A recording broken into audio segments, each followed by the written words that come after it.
ठीक है, चैप्टर क्या है बेटा? ठीक है, तो सबसे पहले हेडिंग आती है कि व्हाट इज डायमेंशन। डायमेंशन क्या होती है?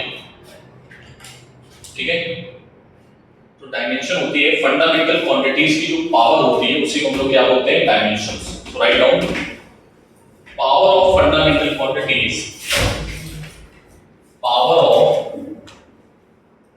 Fundamental quantities are known as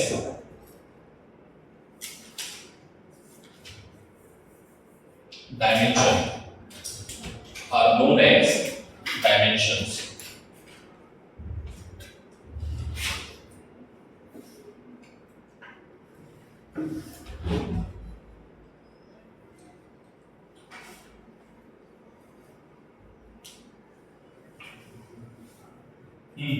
कौन कौन सी बात बोलो? Mass, length, time, electric current, temperature, amount of substance,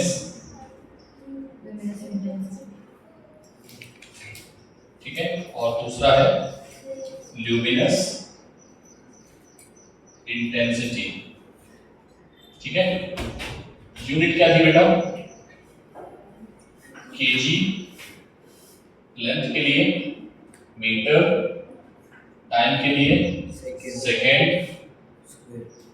हाँ, इलेक्ट्रिक करंट के लिए एम्पियर, एब्सोल्यूट टेम्परेचर के लिए केल्विन, मोल ऑफ सब्सटेंस के लिए सॉरी अमाउंट ऑफ सब्सटेंस के लिए मोल और ठीक है। मास के लिए बेटा इधर देखेंगे, सिंबल कौन सा यूज करोगे? यहां पर लिख देते हैं सिंबल।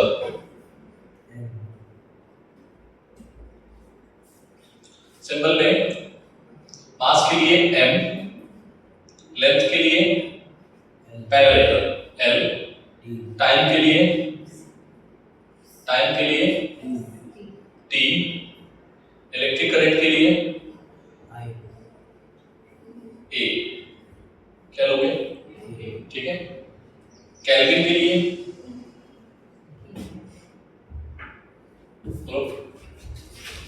k और थीटा, कुछ भी ले सकते हो। कुछ बुक्स k लेती है, कुछ बुक्स थीटा लेती है। यस और ये बेटा मोल और ये कैंडेला, इसको ऐसे लिखा जाता है। जो पार्टिसिपेट करती है डायमेंशंस में ये क्वांटिटी आती है। कौन सी आती है? समझ में आई बात? ये क्वांटिटी पार्टिसिपेट नहीं करती क्योंकि क्वांटिटीज को हम रिड्यूस फॉर्म में यूज करते हैं। ठीक है, तो पार्टिसिपेट कौन सी क्वांटिटीज करेगी? 5। कितनी? 5। समझ में आया? बोलो। और मास लेंथ, जैसे लेंथ का बहुत लेंथ नहीं लिखा होता, बहुत जगह लिखा होता है ऊंचाई, गहराई, लंबाई, तो सबके लिए किस में मेजर करोगे? मीटर में। सब जगह कुछ जगह लिखा होगा डिस्टेंस, कुछ जगह लिखा होगा डिस्प्लेसमेंट, ठीक है, कुछ जगह लिखा होगा रेडियस, तो सब में क्या मेजर कर रहे हो तुम? लेंथ। यस और नो? तो लेंथ का जब भी मेजरमेंट होगा तो क्या लिखोगे? m। पहले तो देख लो। और सिंबल क्या यूज करोगे? इसको किसी ब्रैकेट में लिख देते हैं ऐसे ही लिखने के लिए। ठीक है, समझ में आया? क्या ये बात क्लियर है? तो डायमेंशन क्या होती है? Power of fundamental quantities.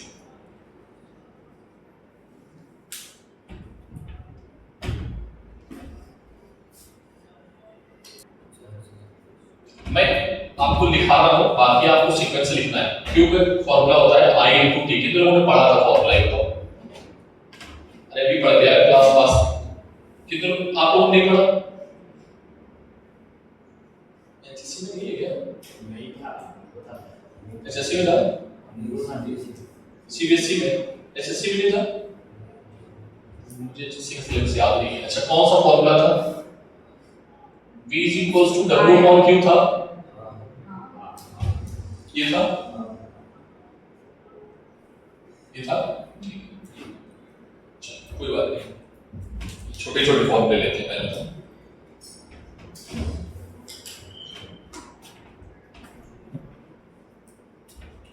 जैसे बेटा हमें डायमेंशन निकालनी है एरिया की, इसकी एरिया ऑफ स्क्वायर क्या होता है फॉर्मूला, लेंथ इनटू ब्रेथ, ठीक है।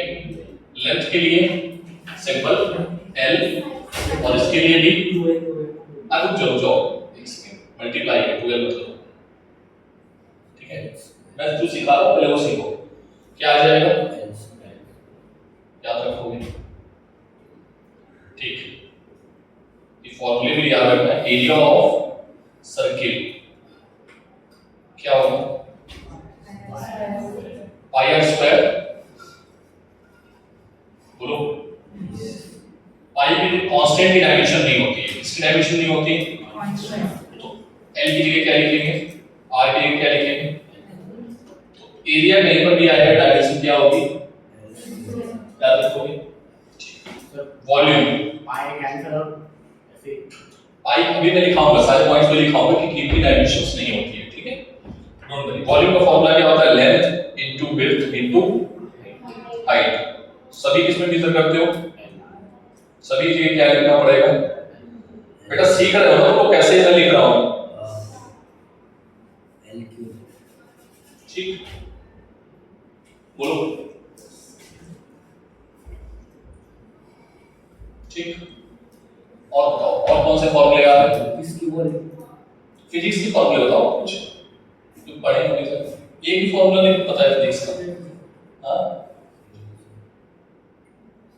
चलो देखो बेटा, सबसे पहले तो याद रखो, इससे मान लो हमें डायमेंशन निकालनी पावर की, किसकी, पावर की। मैं फॉर्मूला लिखूं, पावर का डायमेंशन क्या होता है, पावर का फॉर्मूला होता है वर्क अपॉन टाइम, क्लास 9 में पढ़ाया जाता है, ठीक है। अब हम कोशिश ही करेंगे कि जो पूरा का पूरा फॉर्मूला है वो किसमें कन्वर्ट हो जाए, फंडामेंटल में, किसमें कन्वर्ट हो जाए, फंडामेंटल। तो यहां पर देखो कौन सी क्वांटिटीज है फंडामेंटली, ये वाली है, प्रेजेंट टाइम है यहाँ पे, लेकिन वर्क है क्या यहाँ नहीं, तो वर्क का हमें फिर फॉर्मूला लगाना पड़ेगा। वर्क का फॉर्मूला क्या होता है, very good, force into displacement. अरे हाँ ना बोल दो भाई, डिस्प्लेसमेंट क्या है, तरीके का लेंथ है, लेंथ है वहां पे, फोर्स नहीं है। सर फिर क्या करें, फोर्स का फॉर्मूला लगाओ, force is equals to mass into acceleration, very good, mass into ये है क्या, एक्सेलरेशन है नहीं है, एक्सेलरेशन नहीं है। एक्सेलरेशन का फॉर्मूला क्या होता है, displacement upon time, very good, देखिए बता रहा हूं बेटा, अरे वाह तुम अच्छी हो। एक्सेलरेशन का फॉर्मूला क्या होता है, डिस्प्लेसमेंट अपॉन टाइम, ठीक है। देखो बेटा, डिस्प्लेसमेंट नहीं होता है, वेलोसिटी अपॉन टाइम होता है, क्या होता है, ठीक है। वेलोसिटी का फॉर्मूला क्या होता है, हाँ अभी सही है, डिस्प्लेसमेंट अपॉन, देखो पूरा का पूरा फॉर्मूला हमने ब्रेक कर दिया फंडामेंटल में, कर दिया। तो किसी भी तरीके से तुम्हें फंडामेंटल में फॉर्मूले को ब्रेक करना है। सर हमें तो फॉर्मूले आते नहीं, कोई बात नहीं, फिजिक्स में टोटल 200 फॉर्मूले हैं और हमारे पास 2 साल हैं, सबको डिराइव भी करेंगे और बार बार ये फॉर्मूले आएंगे, तो 2 साल में तो 200 याद हो ही जाएंगे, ठीक है। अरे हाँ ना बोलो, ठीक है। तो तुमको कम से कम 30 से 35 फॉर्मूले ऐसे होंगे जो तुमने पढ़े होंगे, तुम्हें ऑलरेडी याद होंगे, ठीक है। तो घबराने की आवश्यकता नहीं है, ठीक है, क्योंकि यही काम में 2 साल करना और इसमें से 8 में क्वेश्चन पूछा जाता है, बोलो। तो बेटा वेलोसिटी की अगर कोई डायमेंशन पूछेगा, क्या लिखोगे, डिस्प्लेसमेंट की जगह पे L और टाइम की जगह पे, तो क्या आएगा, L t की पावर, आप ऊपर जाएंगे तो माइनस हो जाएगी, ठीक है। What is the dimension of velocity, सब बोलो याद रखना है क्योंकि ज्यादा यूज हो गया, ठीक है। इसको याद रखोगे। What is the dimension of velocity?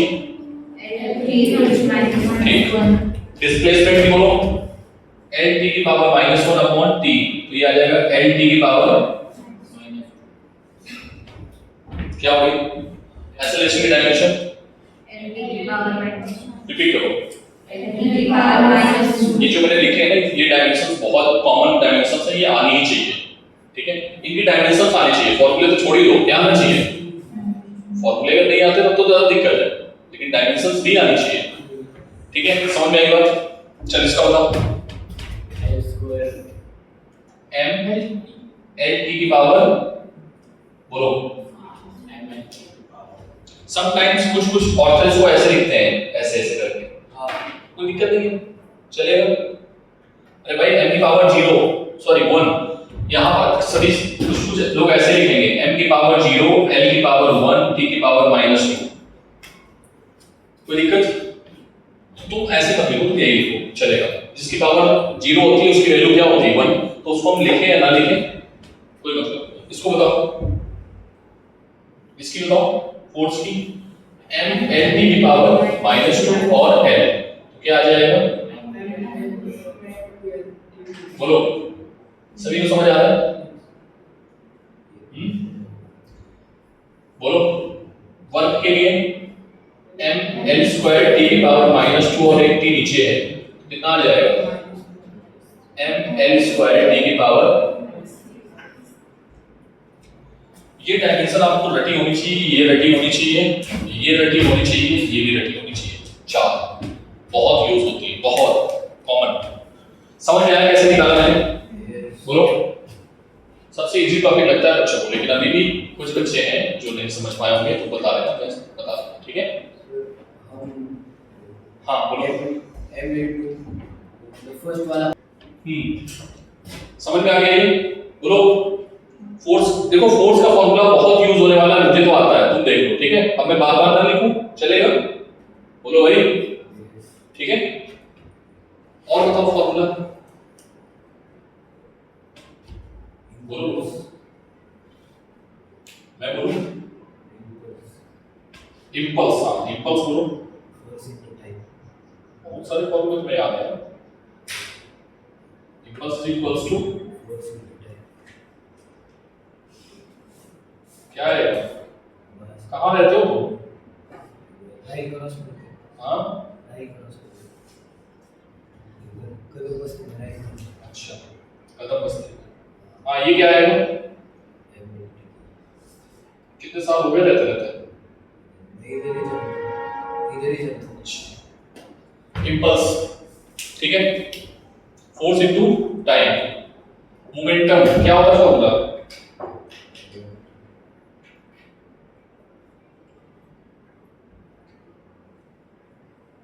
Mass into velocity. Mass के लिए m, वेलोसिटी के लिए, ठीक है। देखो मोमेंटम और इंपल्स डायमेंशन क्या है? सेम, ठीक है। तो नोट पॉइंट यहां पर लिख लेना कि मोमेंटम और डायमेंशन, मोमेंटम और इंपल्स की डायमेंशन लिख, जल्दी लिख, पढ़ाई कर अच्छे से, ठीक है। पीट भी सकता हूं, मेरे पास लाइसेंस भी है।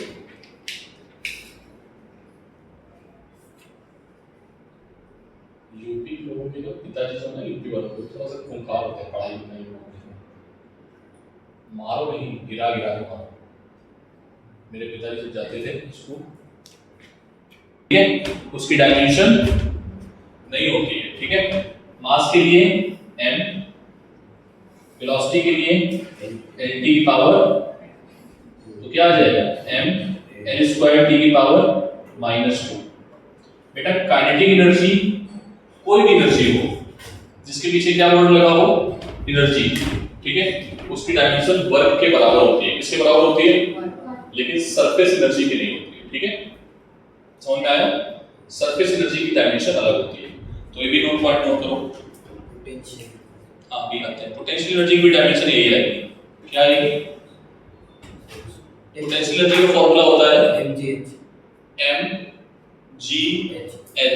m के लिए g होता है एक्सेलरेशन nt माइनस 2 और h के लिए l, तो क्या आ जाएगा ml स्क्वायर t की पावर माइनस 2।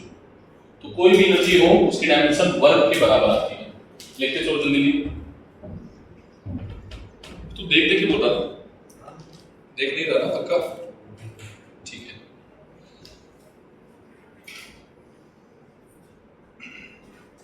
चलो नोट पॉइंट लिखा देते हैं, किनकी नहीं होती है और किनकी होती है, ठीक है।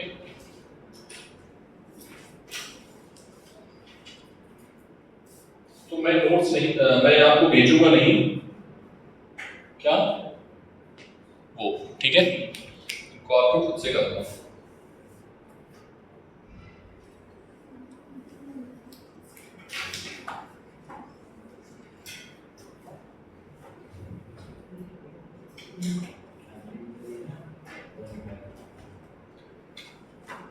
अच्छा ये बताओ, तुमको केमिस्ट्री वाले सर ने वो पढ़ाया है सिग्निफिकेंट फिगर? क्या चाहिए बेटा? m l स्क्वायर t की पावर माइनस 3 a की पावर माइनस 2, ये आ गई डायमेंशन ऑफ रेजिस्टेंस। तो ये डायमेंशन हो गई इलेक्ट्रिक पोटेंशियल की और ये हो गई इलेक्ट्रिकल रेजिस्टेंस की, ठीक है। और कोई फॉर्मूला याद हो तो बताओ, बता दें। ये फॉर्मूला पढ़ा था लोगों ने रेजिस्टिविटी का, R is equals to rho L by A, कितने नोट पढ़ा था? रेजिस्टिविटी, स्पेसिफिक रेजिस्टेंस, 10th में था ये। अच्छा, फोकल लेंथ का फॉर्मूला पढ़ा था? हाँ। और पावर का फॉर्मूला तो P is equals to क्या होता था? 1 upon F, ये पावर लेंस की है, पावर ऑफ लेंस की डायमेंशन क्या होगी? 1 upon L, फोकल लेंथ है ना। और बताओ, और कोई फॉर्मूला? 9th 10th में फॉर्मूले नहीं थे क्या तुम्हारे? इनके में है नहीं, ये तो एक भी नहीं बोल रहे हो। मुझे याद आते जा रहा है, लिखाता जा रहा हूं। Electrical energy H is equals to I square RT, इसके तो बार बार के क्वेश्चन आते थे। ये बेटा एनर्जी है तो दिमाग मत लगाओ, I की रखोगे, R की रखोगे, A की रखोगे, T की डायमेंशन रखोगे, तो पता है क्या मिलेगा? ml स्क्वायर t की पावर माइनस 2, ये मिलेगा। सॉल्व करके जाओ तो देख लेना। R की डायमेंशन पुट करो, A की, I की पुट करो, T की पुट करो, ये आएगा, ठीक है। पुट कर लो, R की पुट कर लो, I और टाइम T वही आएगा। सॉल्व कर लो, पुट कर लो उसको, ठीक है। अब कुछ नोट पॉइंट पहले नोट करो जल्दी से, फिर आगे बढ़ो।